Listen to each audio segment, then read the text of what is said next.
Hello, everyone, and welcome back to the Covenant Cast. I'm Zach. And I'm Steven. I'm Robert. And today we're talking about reputation.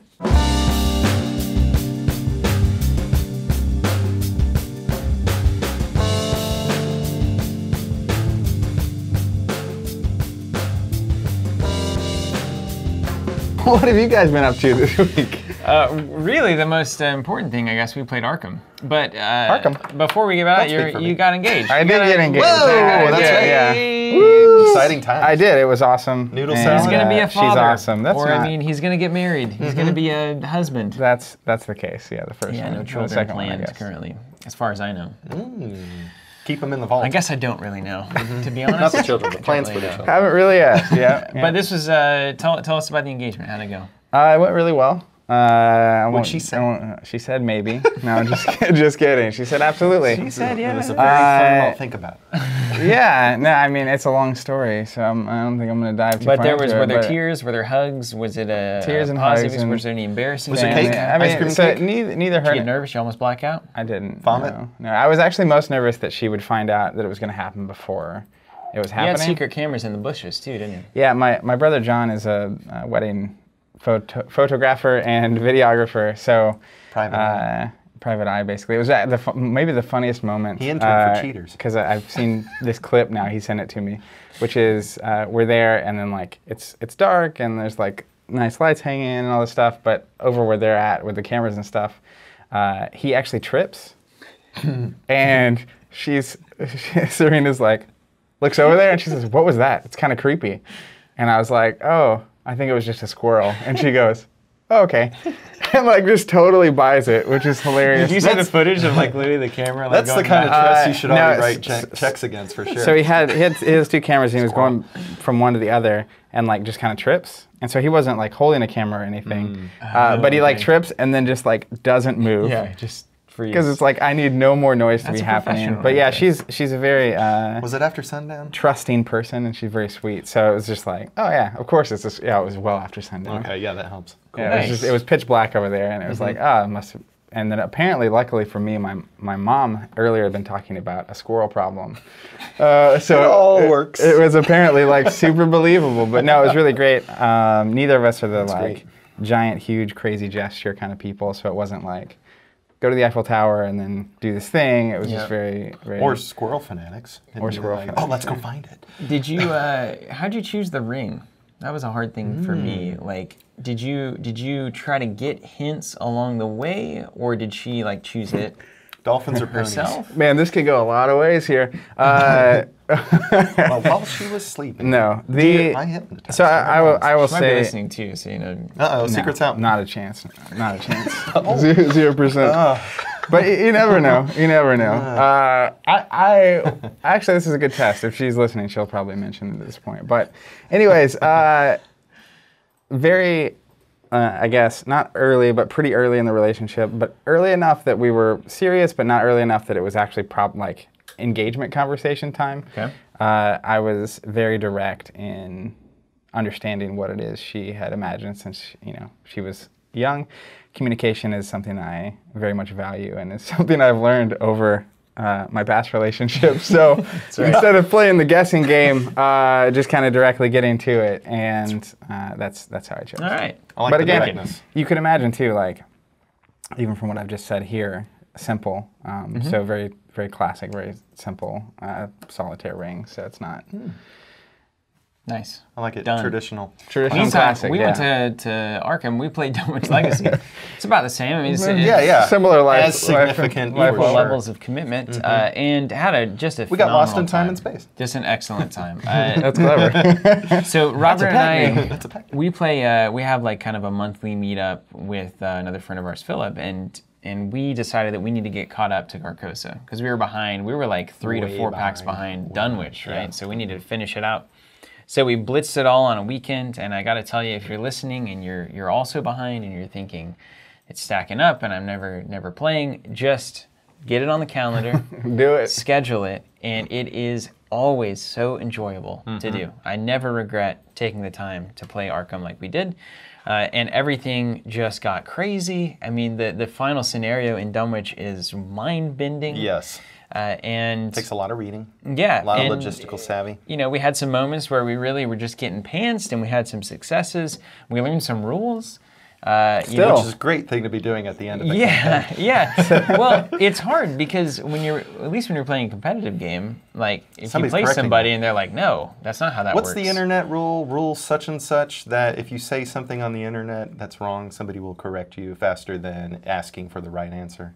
That I totally There's a totally rule. get that. I believe that. Or it's the rule kinda that like Hitler some It's law. probably said rule it, number or one, what's the- honestly. Yeah, it's always I think Hitler said. Is that what you say? Is that what you're saying? Yeah, Hitler already said the rule is the rule. Cunningham's law. Cunningham's law. Yeah. Well, see, because if we get it wrong here, we will know faster. See? If we Yeah, have. it was. I actually think it's. Corrected you. I actually think it's Zach's law. What did you say it was? Cunningham's law.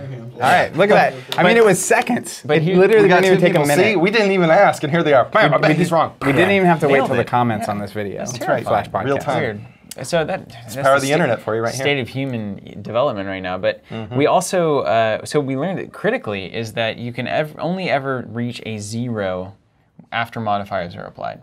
So you can't go like -5. If I have a 2 skill and I get a -5 out of the bag, that's not a -3, right? That's a 0, which is amazing because it means that things that reduce the difficulty of a test can become very easy to accomplish. Like the old trusty flashlight, -2 shroud to any location. Click, click. If it's a 2 difficulty or less, you can draw anything out of the bag that isn't the tentacle and still hit it. So that kind of totally, when we realized that after we had got through everything, it was like, whoa. There's a lot of weird rules in Arkham that you really need to read, and it's hard because a lot of times you just want to dive in. You feel like you got it, which we do, but you never have a chance to go revisit the rules because you're playing with the same people. And we all just assume it works the same way, and then that's the end of it, right? We're on a little. That is really microcosm funny. of- That So is yeah, funny. so we learned some stuff. We're thinking Rules about of maybe Arkham. doing a video or some content to just kind of like, you know, give other folks what we learned, because I imagine there's people out there that also don't know some critical rules. as it happens. But it was super fun. Now we're playing Carcosa next. Yes. I'm excited about it. I'm playing New Rex. characters? Yeah, I'm gonna Yeah. be Rex. Who you guys you are playing? changing. The I witch, can't say. the- Umfufu is yeah, the she has stand-in name I go with. the Like Teddy. spells, the Yeah. charges. Yeah, but that's the great thing about her is that she has mystic classification and a focus on mystic cards, but then she could take any card with charges on it, Beautiful. 0 through 4. But Yeah. there you go. And No so lightning gun for her, but Yeah, so that's cool. I love the way that this game is designed. It's crazy. You guys, It's a beautiful you guys start game. Playing. You Maybe should we'll play play it. Arkham? Yeah. Did it. All right, shall we get into this? Before we get in, I do want to note a wait, couple. I have to say something. he has Oh to, yeah, he has to sorry, say sorry. I something. thought we were together And then, on the Arkham and train. then, not and then I have one. There's a couple things I need to know about Destiny next time, but I'll let Robert take the floor first. It's very exciting for me. I made eggnog. What? Eggnog. No, hold on. Real eggnog, yeah. Real How eggnog. is this the first time I'm hearing From about scratch. this? It's not the first time. Made it last year, and everybody seemingly just kind of forgot about it. So while they weren't looking, I essentially took it all back and adjourned home with pint after pint of Navy strength, effectively, eggnog. Anyway, made some permutations to the recipe, and it's supposed to stay in their jars and age for a bit. Didn't but it have some flavor associated with it last year? No, it was Just straight up eggnog? Just straight Yeah. up eggnog, but I made some changes to the recipe that have gone to the moon in terms of helping the flavor. I used, instead of granulated sugar, I used Amira sugar, if I'm saying that right. Nice. The internet will tell me. Rule Cunningham's rule. Paging I thought Mr. Cunningham. Carter's rule. Yeah, Jimmy Carter's rule. But it has, it's a less refined sugar, so it gives it some molasses-y kind of things, which pairs well, gives it a greater depth of flavor that was immediately appreciable, even not having aged it. And long story short, I am looking forward to about a month from now. It's got to age, right? It that doesn't crazy? have to. You can drink it straight away, and let me tell you, it was delicious. Does it have eggs in it? Yes, and that was another thing I did, is I wasn't satisfied with how rich it was from the egginess. So it only uses egg yolks, or yolks, if you like that pronunciation. What's the proper pronunciation? Yolks. Is it yolk? Yolks. I think it's yolk. It's like dwarves. Yeah, right? dwarves. But I wasn't satisfied with how rich and eggy it was, so I bought the largest eggs. Like they have jumbo-size eggs. Yeah. They're almost as big as your fist. And then they have proportionately large yolks. So by the same number of eggs, get larger yolks. And that also seemed to help. A lot of small changes, but it tastes great. Infuse the booze in it too. Wicked. I'm gonna cross my fingers and hope that at some point I get to try it. Yes, you will. Most definitely. Excellent. Anything else this week, or is that was run it down for definitely you? my So highlight. things I want to know. So the crazy thing is, obviously engagement ranks pretty high on the like life events. But there were some other notable things that I was excited about. The Destiny rotation got announced in the meantime. The true, Galactic qualifiers. They also did a blue spoiler, and I'm actually obscenely excited about. That's my favorite cards, the blue ones. So Maul, Isla Sakura, Yoda, all looking Maul is so fantastic. cool. They did them all well. They also announced the Open Series for X-Wing, and it's... How is Maul still alive? Well... I mean, I know there's a reason. So he gets cut in half, falls down the thing, Yeah. and then apparently somehow survives that. Yeah, well, what a great Whatever. mystery solved. He's got the Force, so like What if are he gets to the tumbling- bottom, he could like, use the Force. I don't know. I think He's it's in got the to be comics. the most powerful Jedi ever. Well, he's not a Jedi. That's the trick. was trying to He's paraphrase. like a Namek, So- basically. He's like the Namek to But Okay. So he came New back. legs. He came back in the Clone Wars cartoon, and like his lower half was like a machine, like it was like these big like robotic things, and that was actually a cool character. Is he arc. still bipedal? Got like, Like two legs? two human. Or is he like spider Well, legged? it was more legs? spider-like. It was like Oh, four. I was about to say because if he went with 2 legs, big mistake. He may as well improve over here. But then he actually later, like 15, 20 years later in the story, comes back in the Rebels cartoon, and now he actually has only 2 legs, but he's kind of older. And Has a baby Maul alongside. no. This is fascinating. But I didn't know any of it was this. actually really, that was way better than the prequels. Side note, that's a different podcast. That's a hard mantle to assume. But then there's in season 3, there's this like big him and old Obi-Wan. Like he sees him in like a vision with a holocron thing, and he realizes Obi-Wan's still alive, and he still has this like anger towards Obi-Wan. So it's this whole thing, and Obi-Wan's in the desert by himself, like this. Has he gotten over that anger? Some management classes, anything? I mean, Because he's not a Sith anymore. he's not angry anymore. All right. In the current, I don't want to tell you what happens. Do you go full gray? No. I like All right. this. I'm about to find out. Oh, well. Anyways, that solves all your problems. So then I had something. Oh, the other thing, and this is why we're here, which is Reputation came out. Yeah. The album, Taylor Swift's new album on Friday. Taylor Swift's album. surprise, That's right. surprise. That's right. Of all the things. So 2017's biggest album. yeah, Best-selling. and Du jour. it may seem like something crazy that we're talking about it on here, but it's very relevant to what's going on because I think Taylor Swift has a big cultural impact, not just in general, but for us as a group of individuals. So anyone, Where did that start? Can we, that's what I want to run down. Can we trace it back? Do you have the answer?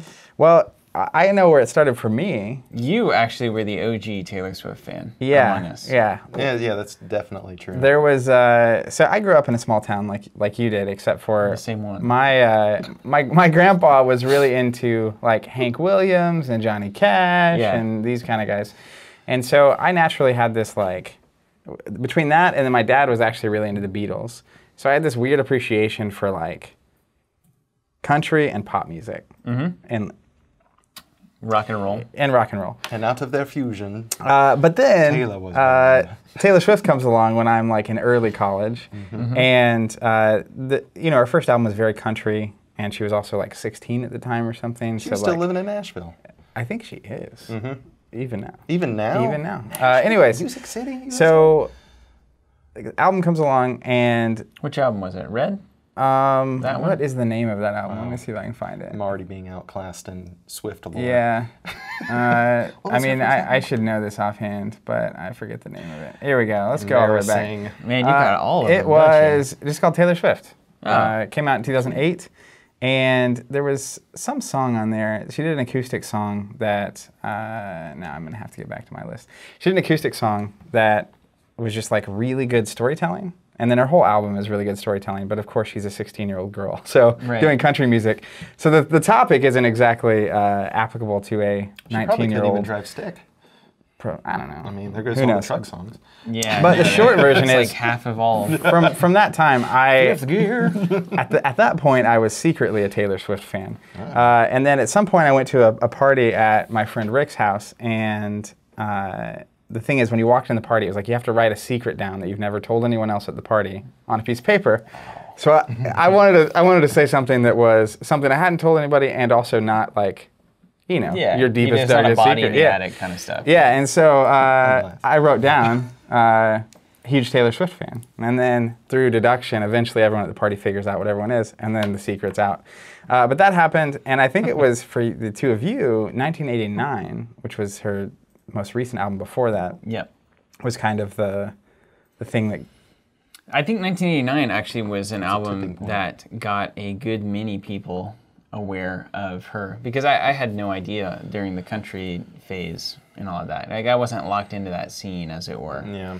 But then 1989, right? It's all over the radio, and it was just so much of it was done so well that you kind of had to take note. Even so, like when I first heard of Taylor Swift, it's like, okay, put her in the same box as Britney Spears, Christina Aguilera, NSYNC, all these kind of like people, groups that are like making trendy, popular music at the time that I'm too cool for, right? Like that's that I'm obviously too hip for. That's generally the box that it's like, okay, another pop star comes up through what? Did she come up through Disney Channel and all that as well? Mm-mm. Or was that? She was 16 when.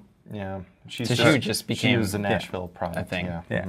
And her parents are like juiced into it somehow. Yeah, I think they really pushed that kind of a thing. Yeah, I think they had like both connections and financial backing to like catalyze. She kind of like get the her in the monkeys door. Of the. But I mean, she went from like country star to like, and that was the thing. 1989 was really the end of a transition into pop. Mm-hmm. So even 1989 was like still had its roots in like that like storytelling and like it had a bit of that vibe. But it was made. Some of the songs were just made for mass consumption, made for radio.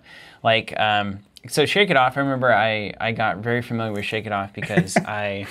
That's a great sentence. I was getting things ready for Jonathan's wedding. I was DJing Jonathan's wedding, and I was looking up like so usually when I get ready for a wedding, I look at like the top 100 pop songs of the past year and year before to be ready for like requests, and I just download the ones that I'm willing to play, right? And so ready for requests. That I'm willing to suffer is what you should say. That's right. No Lil Yachty at a party. To caveat for a second, like as a DJ, right? It's not like you're just spinning like the latest tracks. No. I got turntables or the digital vinyl. I treat it very much as an art form. Right, which is not surprising if anybody who's been. And you don't want like necessarily the top 5 pop hits to be. No, and I very much it's like deck building in a way for me. It's like I don't. Tier 2. I want to be a strong tier 2. I want to play stuff that you haven't heard before but you love. Well, it's like it's exactly like your deck building because it's not that you want to even play tier 2 things. It's you want to play things that are considered tier 2 that you think should actually be tier 1. That's right. That's right. But so I listened to a couple of Taylor Swift songs, I think Blake Space at the time and Shake It Off, and I was just like, these are great. Like purely, and I had kind of gotten over a lot of the preconceived ideas of what it is to be cool, right? Because I'd gotten older and wiser. But the thing is, that's also now part of what it is to be cool. Yeah, which maybe setting trends, but that's just I mean, how can you being like cool enough to like things that aren't cool? I'm sorry, I heard the word cool and slipped into a coma. But then doesn't but Kulma. So anyway, so I heard these songs. I was very impressed. So I got kind of into it, and then played them at the wedding, and continued to kind of follow along. And then, well, of course, I'm into it. You were into it, and so now road trips, we're starting to hear Taylor Swift. Then we stumbled upon the Riptide cover that she did. Oh, just take it right out of my pocket. Oh, sorry. Well, that is when Robert really. So I think, for me, right, it's like early on, a 16-year-old female country singer is not something that I'm going to be like, we're going to Gen Con, like, let me turn this on. The country music genre cranks out young female singers like it's going out of style. Yeah, it really does. One a year, at least. But I was, like, the reality of having a Taylor Swift album that was appreciated by everyone on the trip, and just an enjoyable enjoyable music was great. And then there was the one trip where Riptide really popped up. Yeah, and we were I hadn't playing heard of it on until loop you guys said pretty it. much. Yeah. But it's the Taylor Swift Riptide cover, and I don't know what the occasion was. Maybe there was like some BBC radio, It was a live lounge. Yeah, they have live lounge. They do that. artists They bring in cover other artists and people's things. Yeah. So yeah, she does a cover of Riptide, and she's got some choice backup singers, but it's really just her in front of a piano and nails it. Just absolutely crushes the thing, and really underscores, I think, her talents. And moreover, there was a kind of to jump a little into the Reputation thing, was reading about how certain songs were specifically piano written / recorded. They were her essentially in front of the instrument, you know, doing her thing. And that seemed to be, or seems to be, her strong suit. Since then, I've come across maybe 2 or 3 other videos where she's making an appearance on like Jimmy Fallon or something like that. And she's just in front of a piano playing her tune, and you know, it's dressed down. It's been minimized because it's not a big production. But there is a lot of grace and eloquence to her when she is doing this just very clean kind of performance. I think it's, I don't know what you would call that kind of a performance and whatnot, but I think it's better than even the formal true versions of all of her songs. Yeah, and I think unmistakably, she's not totally faking it, even though so much production is happening. Oh, sure. There's obviously talent there, right? She's good at this. She is comparing. Listen, I listened to in preparation for this last night. I went through like YouTube's hottest tracks right now. Compared to anything that I heard, even her weakest lyrics are respectable. Compared to like Compared to the rest of pop it's music a disaster right now. for lyrics in pop music right now. So even though some of it is not, you know, she's no Conor Oberst, as I've said in the past. She's not the next Bob Dylan or anything. But, Say it every day. But you know, she First thing in the morning. She does tell a story usually with her songs. It's not just about you know cracking bottles and you know partying because life is good. It's about you know expressing humanity in some kind of way. So I do like that. She does have those songs too. She kind of, but it always does. It seems like there's always some kind of there's always a story behind the writing that she's doing. But that said, I don't think she's actually like even in the top tier of best female vocalists right now. Like you've got I very much agree. You've got Florence and the Machine. She's like unbelievable. Even Lorde is great. I was listening to Paramore the other day. Actually, they did a stripped down. She's super good. Incredible voice. Well, Even there's like Halsey's got a Halsey, good voice. Lana Del Rey, Adele. Adele. These You are can keep going down strong, the list. like super talented voices. Taylor doesn't have that, so why does it sound good nonetheless? Like, is there something special about it? Or I think it goes well beyond sound. I think that she has a presentation, an image, a brand, if you will, that is comprehensive. If you watch her music videos, the same kind of polish that is in an audible version of her music comes out as well in the video. She's always showing up looking super glamorous at events and on night show appearances, that kinds of thing. So I think she's just very stylish, glamorous, that kind of thing, and that has just default general. There's like a charisma to it, to the presentation. Well, and I think I wouldn't, even as big of a Taylor Swift fan as I ultimately am, I wouldn't, if you're ranking just vocals, she's never been the like strongest, pure, organic voice or vocals. But so what was it? That's what to me, like, even on this album, it's like, because there are also people that I think are really good at the pop thing, which is, because like, as an example, I think Adele's voice is, Adele and Florence and the Machine's voice are like, pretty nice. Hard to beat. Yeah. Like just even Sia, just strong. remarkable. She has just a powerful voice. Yeah. But it's like, is Beyonce as an example? I know you like Beyonce. Don't even try it. But you can't compare. Is Beyonce? I don't think her voice is better than those other artists, but she does a really good job of being a pop star. That's true. And the same thing with like, even thinking back to like Britney Spears, where it's like, I think Christina Aguilera hands down has a better voice. Yeah. Aguilera even. But Britney Spears is was easily a like bigger pop star. More of a star, yeah. Just because of the presentation and the approach. So the two things for me that I think Taylor Swift is capable of, and 1989 showed one of them, is mixing the line between the like stripped down storytelling, believable, not just storytelling, but believable. Like, I believe that you wrote these words and that you're feeling these things. You actually went through this And relationship. there's real emotions happening. And creating sounds that are playable on the radio as a pop song. And so there's a unique cross there that I don't think a lot of artists can do. And I think that's a big part of why she is as big as she is. In 1989, many people at the time said was undoubtedly the pinnacle of that sound. And I think that maybe leads to Reputation. Let's talk about it. Which is, because to me, I do think 1989 is that perfect stage in between the transition from storytelling folk country singer into pop star, before full commitment to like Katy Perry style pop. And so thinking about it in 1989, the problem that I think she maybe runs into going into Reputation is needing to do something different and push envelopes and not just do the same thing. Because if she just put out another album that was 1989 again with different lyrics and like new song titles, I'm not. I think the response is actually far worse than doing something dramatically different. Well, honestly, I think this is the impossibility of being at the forefront of musical culture, right? Like you have such an impossible task, which is we love you now because of the thing that you did, the sound that you had, like impressive, amazing. But if you deliver that same thing to us again, we will say you're not innovating. You're stale, like you've lost it, right?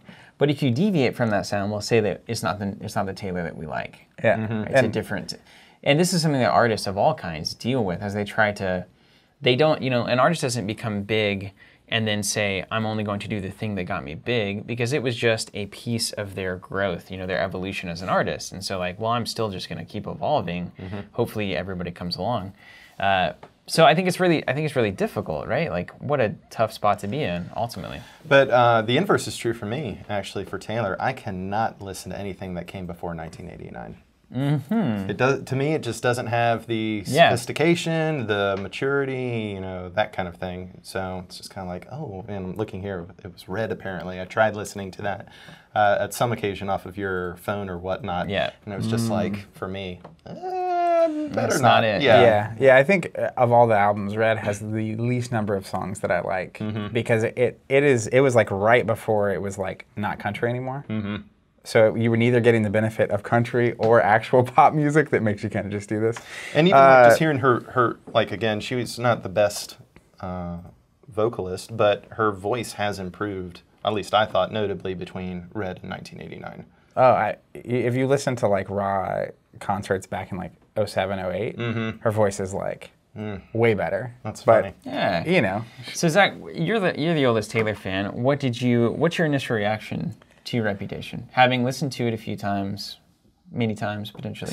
Actually, several times now. It was actually really weird because it's the first time something not tabletop gaming related felt like work. Where like normally a Taylor album comes out and it's like I'll listen to it once like the day it comes out, and then like I'll just slowly listen to it over the next couple whatever, and then this time I was like, I gotta get ready. So I was just like looping it over and over. It was on The Office basically from Friday until now. And I'm not sure I'll ever want to experience this again. It's just a side note. I kind of want to just enjoy it. But my initial reaction is that this is just very much a pop album. There are a handful of songs that I really like, and I think there are a few songs that I hope are what we see moving forward with Taylor. But at the same time, like a lot of the songs, the more you listen to them, the more they kind of get into your brain. You just kind of start like doing the pop little dance with it. So yeah, I mean, I think that's my initial thing. I think more interesting about this album is not the content of the music as much as everything surrounding it, which I am not a fan of, right? Like I'm with. This is a whole culture thing it's kind of like when we discovered Rice Gum and these weird like YouTube people. It's like that was fun. It's like people are doing this and like other people are watching them do it. It's like, what is going on? I've missed an And then entire we slice. turn the channel back over to Are You the One? Yeah, it's like I missed an entire slice of culture. And then meantime, there's these rivalries and fancy celebrity wars going on, and it's like, Who would I have know? no Who would idea. know unless... Well, that's the like with this Taylor album. So there was a handful. It's hilarious. Tell me It's everything somewhat about this, hilarious to please. me. Set it up. I only have so many of the facts. So you know, if I'm wrong, obviously internet will tell Carter's you. Law will tell me. Cunningham's Law, yes, Carter's Law. So even in person. there's a couple of things. There's the drama with like Kanye and Kim Kardashian. And that started the awards, right? Where it's So- like, I'm gonna let you finish, But right? there's even conspiracy theorists who say that was orchestrated. Well, yeah, I don't know if that may if it is orchestrated, then they got me. But Got me. she got an award, and then he felt like I think it was Beyonce should have won. Yeah. and Which I'm not I'll saying- let you finish. It's hard to argue. Let you finish. I'm not. Formation is probably Yeah, the so I'm gonna greatest let you song to finish. come out in the past decade. But the Can't truth believe is, I she missed it. wins, and like it's also during a time when like her first couple albums, she just won everything. Yeah. Yeah. And like she even Deserved. like it was a big deal, like the face she would make when she'd win, like she was so surprised, and people were like very like angry about it. Yeah. But anyways, so she won another award, and Kanye hops up and like steals the mic and is like, you know, saying that whatever happens. I'm gonna let you And then the real drama started when he apparently apologized, and then it like something else happened, Like a tweet or after the something? fact. I don't remember what it was. Kim tweeted. And then it just went from there. And then there's the like Katy Perry drama, Yeah. which is Caper? They're making some good music out of this. apparently Taylor hired some of her backup dancers, and then Katy was going to go back on tour. So the backup dancers talked to Taylor's management about like getting off so they could go work with Katy Perry on her tour, and then apparently they just immediately got fired. And then there was this beef between the two of them. So like these are all laced into the songs. And then you have the typical relationship problems with like Tom Hiddleston, Calvin Harris, and someone else. List goes on. It's amazing. the new guy that I think she actually likes. All Yeah. the people from the But Marvel universe. on top of all of that happening, that's just the normal Taylor strategy, right? Which is like I'm All of baking it. in the like, and this is the thing. This is what she does, which is she makes it real. Which is maybe there's a beef, maybe there's not. Maybe they're all just playing this up or whatever. And apparently, by the way, Bad Blood from the last album was about Katy Perry. Oh, of course. And then the music video has all the female pop stars appearing, like Ellie Goulding, and the list goes on of the people who are in that video. But Choosing sides. nonetheless, so it feels like all this music, it's like it's about her relationships with these popular people, it's about these feuds and stuff. But then she had the media angle, which is at some point, like 3 or 4 months ago, obviously it's named Reputation, and it's like this whole idea that like there's this new Taylor evolving or Yeah. emerging. You know, Taylor's all the this whole time like for pop stars, artist right? formerly known as Prince, right? They're always reinventing. But she like deleted all of her social media posts and like started over. And it was like everything she posted on Instagram was, and like even now there'll be like 10 posts and then it'll just disappear. What? So like it's this like, Whoa. That's called Snapchat, I thought. yeah, right. Anyways, so it was this thing, and then it's like she's doing like no interviews, no press. She's not going on for any of that kind of stuff. She did like a live concert with Sirius Radio, but that was it. And it was like none of the It's a weird one. Yeah, right? They must have paid a lot. none of the typical media. $25. And so it's this big like. But she has everyone's attention. You know, that's This the is what amazing I'm thing, saying. right? She's very good at that. And like she's creating drama and doing this different thing, and in 4 days has the best-selling album of the year so far. And kind of the point is, I don't need. And she's openly against the media and like how they talk Wow. about various It things. must be cool these days. It is cool these days, but it's like effectively Mainstream media? all of this noise is being made more important than the actual music on the album, which. You know, I mean, it's a great marketing strategy, but at the same time, do you deliver or not with the music? Yeah. Well, here's the ultimate thing with Reputation, the album for me is like, is there such a thing as an album anymore? Like, does an artist Collection of singles. that's what it is. I Yeah. mean, that's all that it is. This, like, when I listen to, for instance, and forgive my hipster side for showing, but when I listen to like At War with the Mystics by Flaming Lips, for instance, that is an album. When I listen to even go way far back to Scientist's Vampire, Curse of the Vampires, like that is basically a 40-minute piece of music that is being produced, and it relies on things following it and, you know, before it and after it to really make it flow correctly and to express the ideas as they want to be expressed. I could pull any single song off of this album, just play it, and it's fine as it is. It all stands alone, right? And so to me, it is literally just like a collection of singles on an album. But I mean, how much of that is, you know, in the even the 60s when I'm thinking about the Beatles albums, like that's how music was being made, right? Like you listen to it on a vinyl, Yeah. and you listen to it front to back. And so it makes sense that artists were concerned with that, basically crafting that experience, versus now when it's like people buy a single song, it's like radio based, it's just a kind of a different era. Yeah. Even though I personally prefer albums. It's definitely built. It's built correctly to follow the popular culture, right? Which is who's buying albums. It's like, no.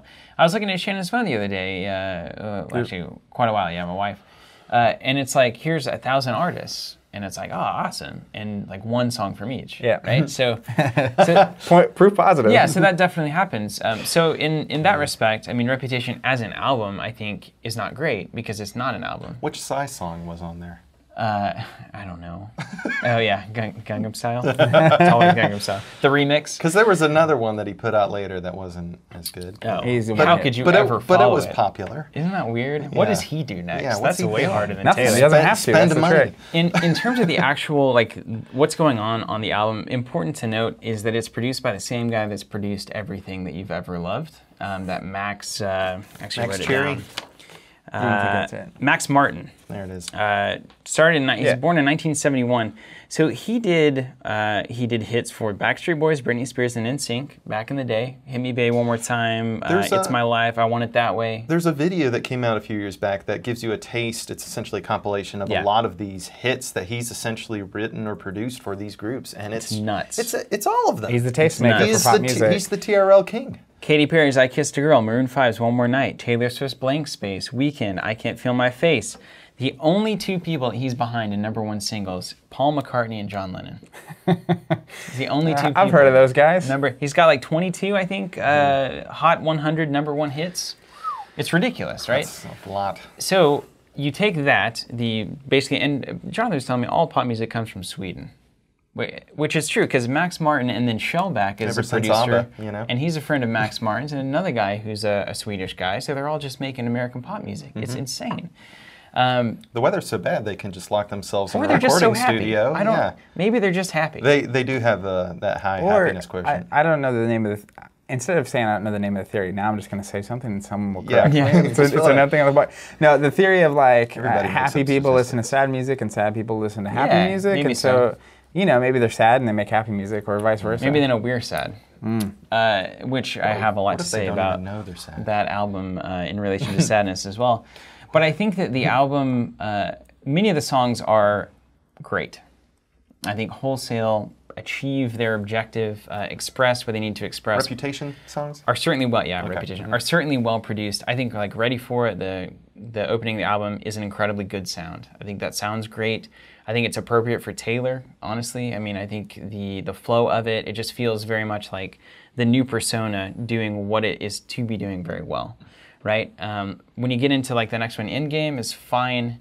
It's kind of your very traditional pop song as you would expect to hear it now. The part of that song to me is that Ed Sheeran should not be on it. No, I don't even understand Ed Sheeran. I've never understood him, and I will never understand why anybody likes him. The thing about Ed Sheeran is if you want a guy who can play guitar and have pretty good vocals, singing a sweet song, that's what you do. I go down to the local bar if I want that. No, that's the charm, right? That's the charm. But I guess so. I won't make that case. But the point of this for me is that on this song you have that guy rapping. Yeah. With Taylor Swift and a rapper. For no reason. And just for none reason. And Future is just blown out, auto-tuned as he does, or as they all of the hip hop artists. But even on Future, I was reading about this weekend. It's like part of him being on the album is like politics. And it's like I'm on this team.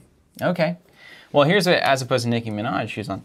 Now here's the main crux of what I want to get at here. There are some really remarkably good pop songs on this album. Very similar in quality, if not better quality than 1989, and I think they achieve the kind of new persona very well. And it's a change. It's a more aggressive, more pop-driven, more synth-driven, more like electro-style music.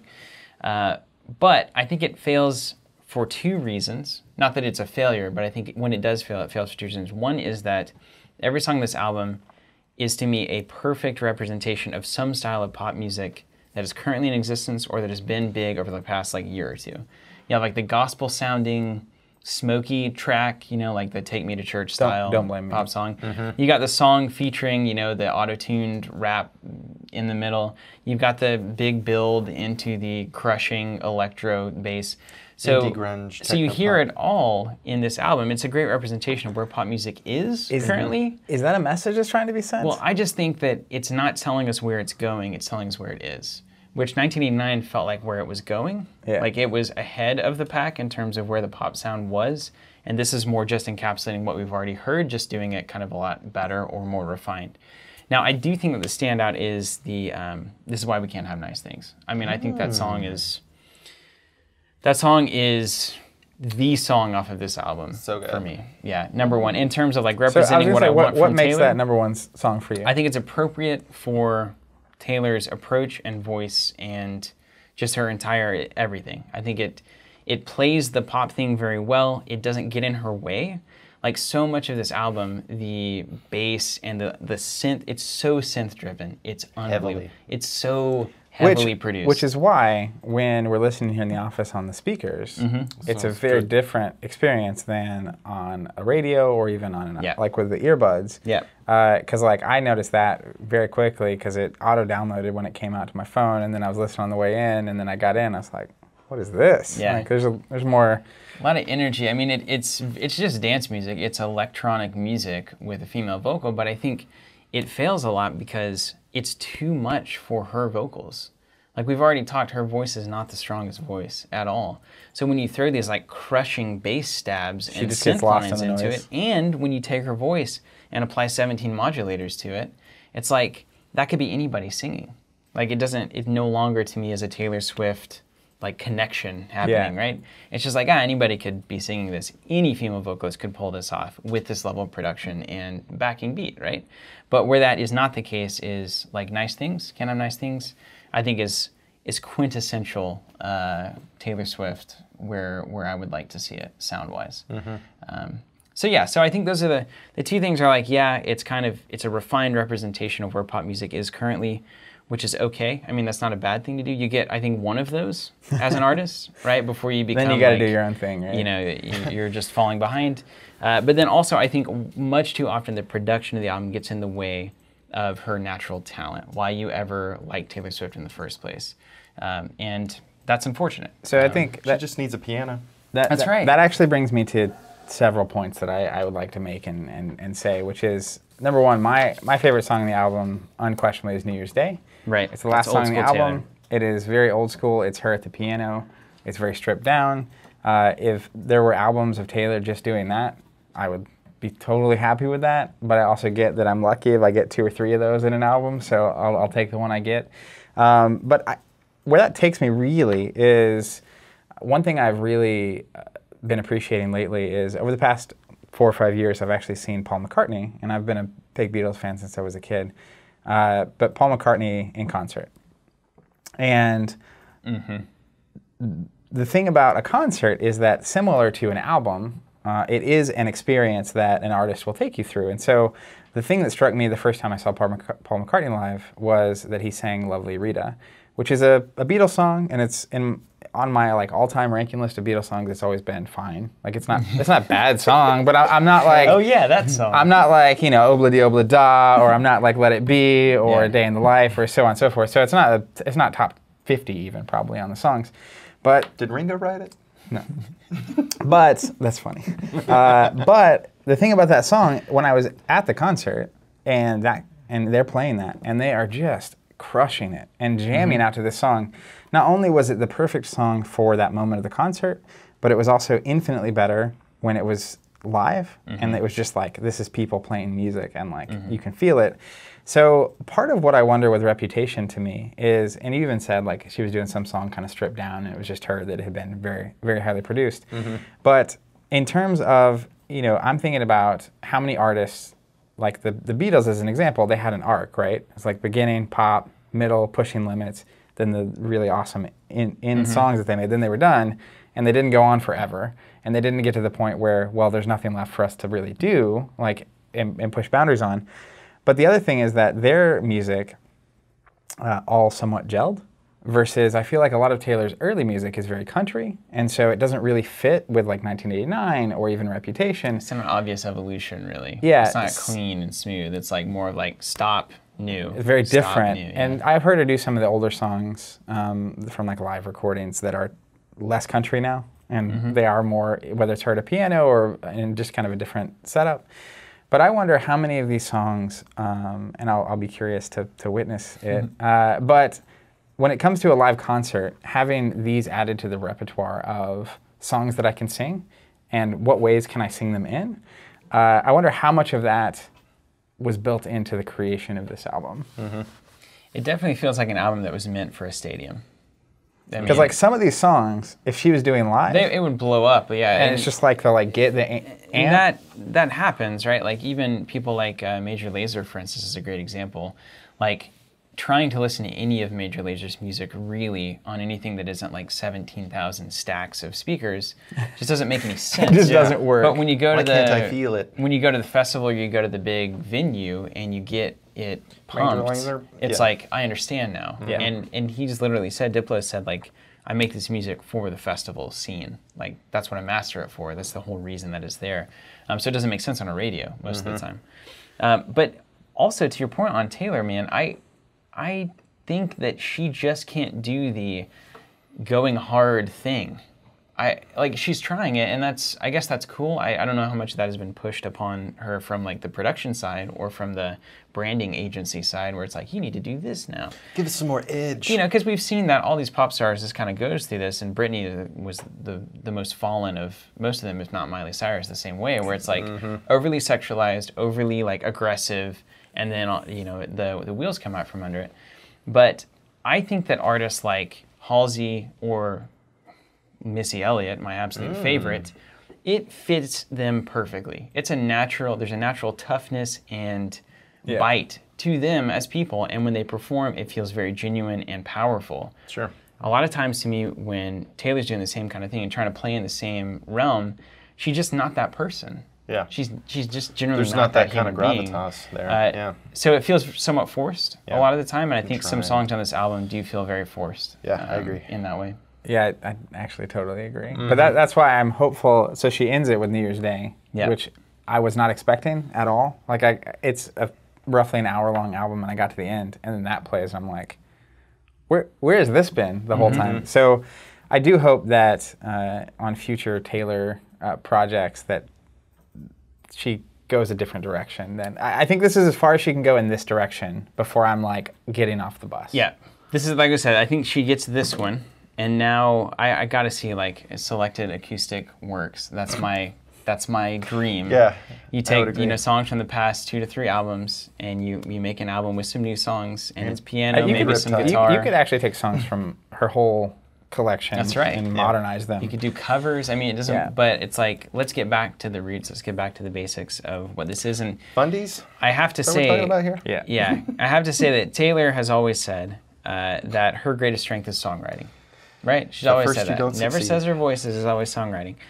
And that is certainly, I think, most seen on New Year's Day, just with the 2 lines, the 2 most impressive lines in the entire album. Yep. Which is, Zach, I want your midnights. Yep. But I'll be cleaning up bottles with you on New Year's Day. That is so fundamentally good. What a great party guest. It's so fundamentally good. I said it strikes me the same way that a Bright Eyes line will strike me, or sometimes an Avett Brothers line will strike me. That is just so emotionally appropriate to get across 1,000 feelings at once about like the nature of a relationship. And yeah, it's great to party and like have the excitement with somebody and be like super energetic, but it's the person who's there the next day that's like, cleaning up the venue with you, that the actual hard work of relationship happens.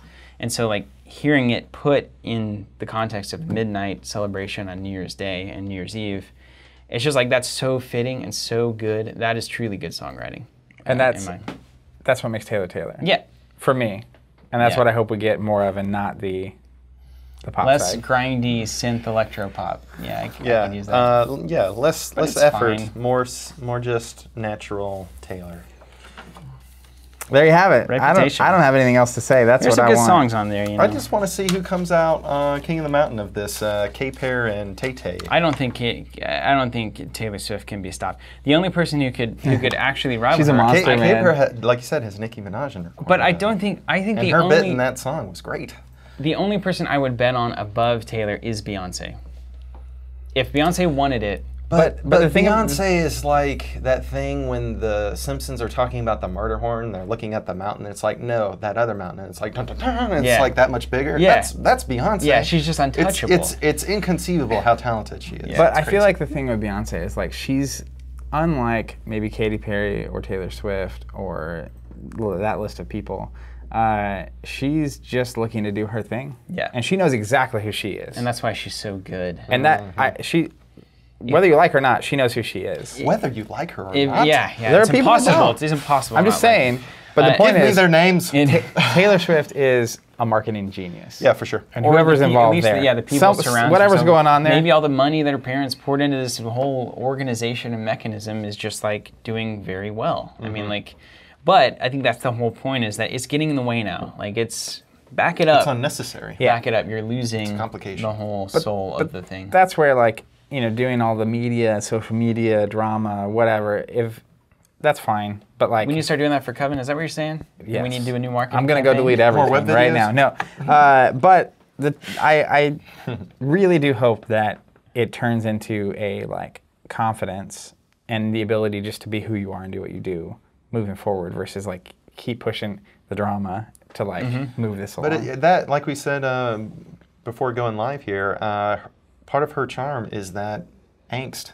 yeah. That Yeah. just kind of like, Which is fine. it's like she's got a splinter that she just can't There's get a little rid of angst, here. yeah. And it's like, well, does confidence really suit her? Well, She has it to a mean, degree. everybody but there's has a, it, yeah. But there's a lot of like, not like just regular vulnerability, but like, I think irrational vulnerability here, where she does have an axe to grind, and it's like, but you're Taylor Swift. It's like I bury that line. I bury my hatchets, but I mark where I left them. That kind of a thing. It's like, yeah, I'll bury the hatchet, but I'll never. And even on the can't have nice things. It's like you're fine because making up is the right thing to do. And then she's like, ha ha ha. Yeah, like, I can't believe I can't even say it. Yeah.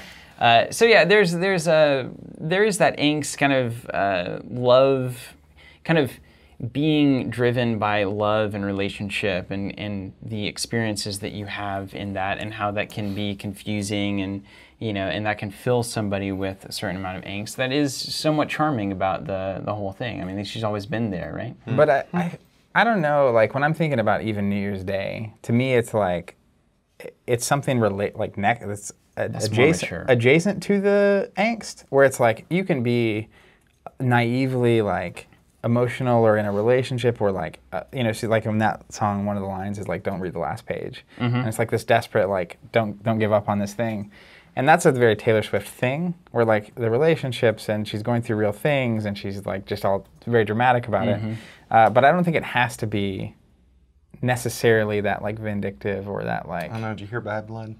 I did. New Year's Day is the most mature framing Yeah. of a relationship that she has done. That's true. But I think when it comes to that, it's like if you want to go pop, if you want to have that pop like song, that like hard hitting thing, Yeah. angst, anger, kind of a vibe. It's the edge we get from Yeah, Taylor. that's the Great edge. art That's, really that's where the requires edge that is, edge, right? yeah. And I think that's fine. All right, well, we're going to move on to some Just questions. working in like silly putty. You can use the hashtag AskCovenant to ask us questions. We'll answer them right here on the show. First one here is from Andrew Cook. And he wants to know, with Star Wars Legion coming out, I've been wondering about the effectiveness of a product that includes items for Legion, X-Wing, and Armada, all based around Inferno Squad from the EA game Battlefront 2, which is a different topic, a novel by Ain't Christy it, though? Golden. What are your thoughts? So, I mean, I think this is the They're doing an AMA. the Battlefront people oh my are? gosh. Yeah. Let's Are just you serious? mention it. So Shortly, what's going on soon. with Battlefront 2? You're in the video game scene a little bit. Yeah, a bit. So, long story short, EA has the second Star Wars Battlefront game, Battlefront 2. Much coming out. anticipation, Much because the first one anticipated. was a little bit of a And dud. long story short, as opposed to getting what is already a fairly premium price game, you have to pay a lot of money or play for a ridiculous amount of hours above and beyond a standard game price in order to unlock not just all the content, but what would normally be considered like right off the shelf content, like being able to play as Darth Vader, for example. You can't just do that. You have to do quite a bit of hurdle jumping.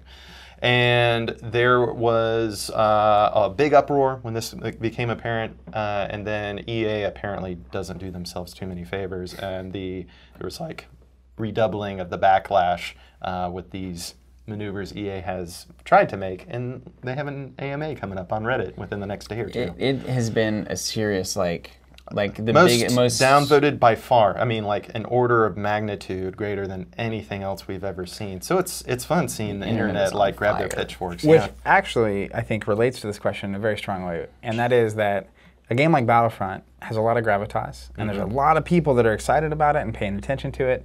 So the reality to me of whether it's packaged with or around, the idea of Star Wars gaming, tabletop gaming related products being centered around something like the Inferno Squad, which sounds awesome, by the way. It's like this elite group of stormtroopers that are on Endor when the Death Star 2 gets blown up at the end of Return of the Jedi. Cool. Emperor's gone. What's happening? You mean they were part of that finest legion that just got raffle stomped? They're in like the black stormtrooper outfits. But conveniently not at hand. Huh? They're not actually stormtroopers either, because the protagonist is not a clone. It's a female character. So, anyways, but you're that character who's leading the squad. Post-Empire, kind of in like chaos mode, what happens next, and you're seeking revenge, and it's all this. But that's the group of people this is about. So imagine an X-Wing box that features, or a Legion box that features that squad with the EA logo and the Battlefront 2. Would that get more people? Where do you put that product to get it in front of the right people? On a shelf. Like, who's buying Battlefront from a shelf? Yeah, you know, like the internet's doing that. But I mean, I think in the same way that like putting Ghost in X-Wing from Star Wars Rebels, or putting the 2-player starter out with Force Friday, I think there is an awareness play that happens when you have those kind of products. Yeah. And I know that, like, as an example, maybe Robert doesn't play Destiny, but there's the Inferno box that's the 3 main characters and your squad and a deck, and it's like I can get it as a gift for him and all that. But I think that would be awesome, and I don't see any reason why that doesn't happen unless there's some licensing weird stuff. But the real thing here is that the question of including products from multiple games in a single product. So he's even asking like Legion, X-Wing, Armada, all in the same box. Good luck. Man. Yeah. There's some problems with that, right? Yeah. Scale for one. There are some problems. I mean, it's not a bad, like, imagine if there was a product that was like the FFG Star Wars starter pack, right? And you had like your X-Wings and TIE Fighters, and then you had your walkers and whatnot for Legion, and then you had your cards for Destiny. I mean, then you had the Star Wars the card game. Imagine really like a bundled starter all based on the Inferno Squad. No, here's what it is. Here's what it is. Tell me. If they ever finish Star Citizen, they just need to slap a Star Wars skin on it, and you're good to go. Oh my gosh, it would destroy the world. If you don't know what Star Citizen is, look it up. Do some Googling. Yeah, and it's been in You'll development say for what it is 17 and get it wrong, and that way they can just comments. Yeah, they'll tell me. It's a first-person, real-time strategy, something. Based in the Halo universe. So you think, management. I mean, Inferno Squad, I mean, just, like, but it had the idea of having a big thing that's all the games, starting all the games. So like, imagine, as an example, like if you had the like, something I would like to have. Like, so you had like Vader and his 501st Legion. And it's like you had a box that is literally, in Destiny you get Vader with Stormtroopers, in X-Wing you get Vader with his Black Squadron, in Armada you get Vader on the Star Destroyer as the Admiral, and then like you go, and it's like this like $500 mega starter kit for Black Squadron or Vader or whatever you want to do. Yeah. Could that be? I mean, it'd be cool. I don't know if it would work. I don't know if it's practical. Yeah, throw a book in. That's what I always wanted to do, was have a Star Wars role-playing game experience, and it's like, oh, wait, is there just a few ships and we get intercepted in the middle of space? Well, then now we're going to transition to X-Wing here. Oh, is it time for the big culmination? You know, oh, we need Armada for this, or maybe Legion, you know. Now, what's it going to be? To kind of keep going on this idea, full Star Wars experience. To keep going on this, you could also just simultaneously release all these products individually at the same time. And then wrap them with tape. And then it's like, no, I mean, it's like if you want to bundle it, like if you want to buy X-Wing and Destiny, you can. Yeah. But it creates this like across-community excitement for this big release day around whatever. I mean, the thing about Star Wars is there's a million ways you can go, and it's huge. And huge. I would say that to answer Andrew's question directly, getting EA and Battlefront 2, you know, like kind of to put their weight of their brand and all of their stuff behind your X-Wing ships and your whatnot would be very beneficial to X-Wing and none beneficial to Battlefront 2. We're very small. So whenever that happens, usually the scales of financial incentive are No. dramatic. You know, I mean, it'd take a lot of Lucas work. is involved, so I guess It could work in that way, but you could imagine Mass-driven. like every time you buy an X-Wing ship, it's like you get a code that lets you go plug it into Battlefront, and it's like you bought Vader, you unlocked Let me it. tell you, that is the last thing they're looking for right now. They don't want it. They do not want. they're any they're codes. really reaping the long-seated angst of the buying stuff in a game. What is it called? Paid content? What do you call it? Microtransactions. Microtransaction. Yeah, But everybody hates that. As a result, the memes haven't been better since Kevin Spacey. That's right. Yeah, I mean, Meme economy's strong right now. in That's terms very of that conversation, I think if they had released the game for the $60 or whatever, it's a full game, good to go, and then 6 months from now they said, hey, here's extra content you can buy. Yeah. I don't think anyone's like freaking out on them.